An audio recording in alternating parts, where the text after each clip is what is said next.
Guys, saan tayo pupunta? Sa beach. Hala, di aligned. Hello, good morning. Today is December 27, 2024. Medyo mahaba-haba yung nakuha nating bakasyon. So, kami ay maglalakwatsa. Pupunta kami sa isang lugar na hindi pa namin napupuntahan. Our destination right now would be in Maragondon, in Cavite. So we recently transferred over to Cavite, so nag-explore kami ng mga bagong places dito that we could go and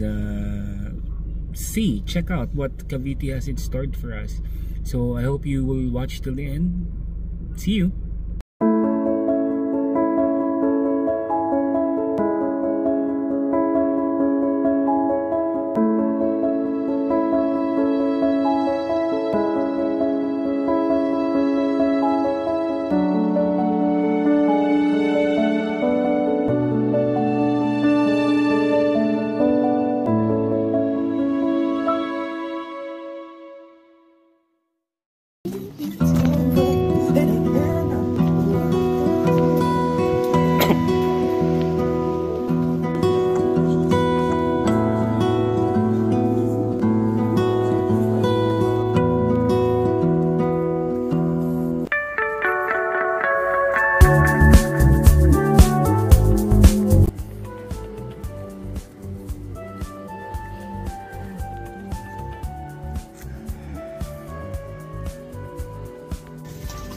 Ayun, so far okay naman yung resort itself. Mukhang nag-enjoy yung wife ko tsaka yung misis ko, wife ko tsaka anak ko. Hey Match, having fun? Ayun, ang food medyo hindi pa naman namin masyadong nachos na kami ganun tsaka coffee. Okay naman so far. However, the amenities that you were assigned to medyo hindi ko gusto.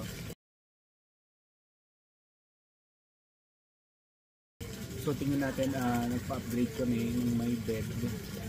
Tingnan natin kung maganda-ganda kasi aircon din sa although maliit na tapos yung aircon hindi pa maganda. Let's see how it goes.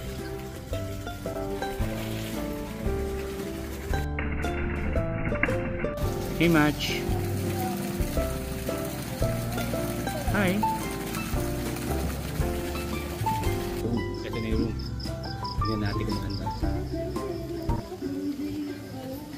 Ito na.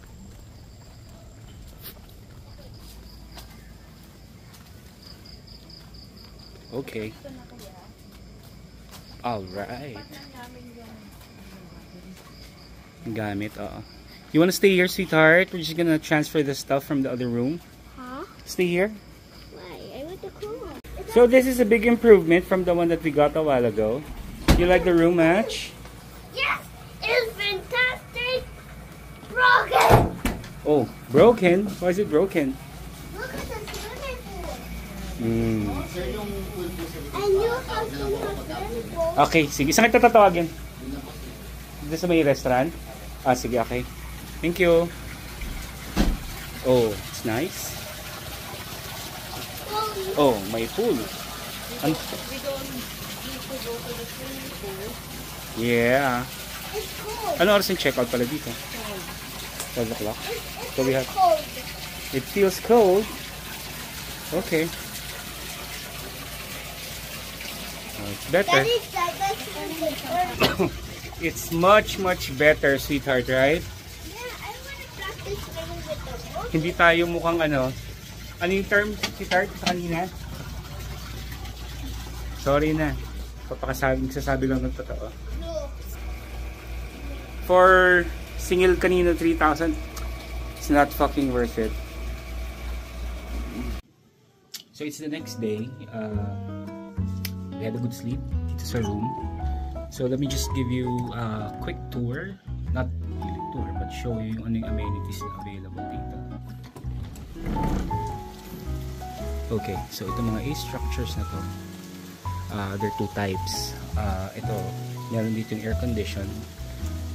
Tapos meron yung fan lang yung ginagamit. Yung air conditioned is I think 3,000. Tapos may 20% discount sila as of today. Pag nagdadala ka ng extra, like for example a kid, may additional na charge which is 750. So ito yung mga yan. Itong sa amin, deluxe room, ito, tapos merong double, susunod yung superior room. Technically ganito rin yung mga itsura nila sa labas, pero yung inside nila hindi ko lang sure. Ito nasa 4,000 ito, tapos hindi ko sure, update ko kayo later sa prices ng iba. So it's the next day, maliwalas naman yung tulog namin, okay naman siya. So ito yung ayan, ito yung likod ng bahay, which is okay pa rin naman. Doon yung river, ayan.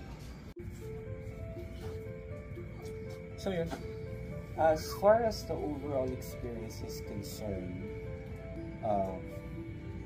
the surroundings okay naman siya, medyo relaxing naman siya, with the exception of minsan may mga malalakas na bangka na dumadaan, medyo malalakas yung kanilang exhaust.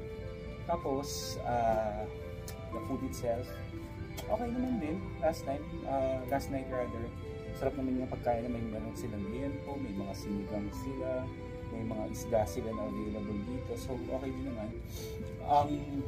Downside lang is, oh by the way, yung coffee shop nila is masarap din naman yung coffee nila, tapos may mga pika-pika silang food like nachos, french fries, may mga burgers din sila na available doon. Okay din naman.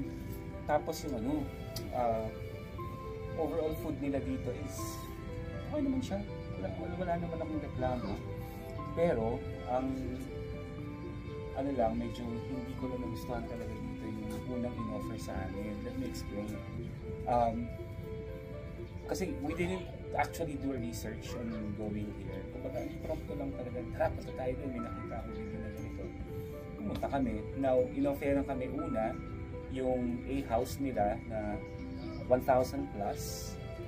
That's walang aircon, electric fan lang. Tapos meron yung 2, second na may aircon. Tapos 3, ito mga parang cabin nila dito.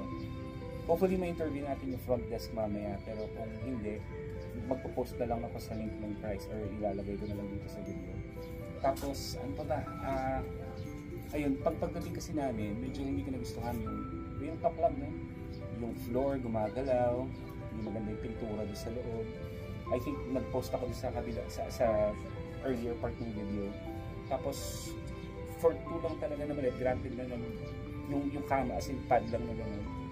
3 kami, so hindi ganun kaganda, may sa bata. I would say na for couples okay na siya, for mga bata okay din naman siya, pero sa idaran ko medyo hindi na pasado sa standards ko kaya lumipat. I'm not saying na anything negative, pero it's just my personal opinion ng matter. Pero recommendable pa rin yung place. Ang masasabi ko lang is mas maganda kumuha kayo ng mga ganito na bar kung medyo group kayo or at least family kayo. Yung mga bar o yung tawag dito, mga cabin na type, at magdadagdag ka lang naman ng konti eh. So yung una, yung walang aircon na structure is about 1,600 if I remember it correctly. Tapos 3,000 yung may aircon, tapos ito 4,000. December nagdi-discount sila. Every time magdadagdag kayo ng tao is may additional. Okay? So thank you for watching the vlog. Sa uulitin. Bye! Wait, what?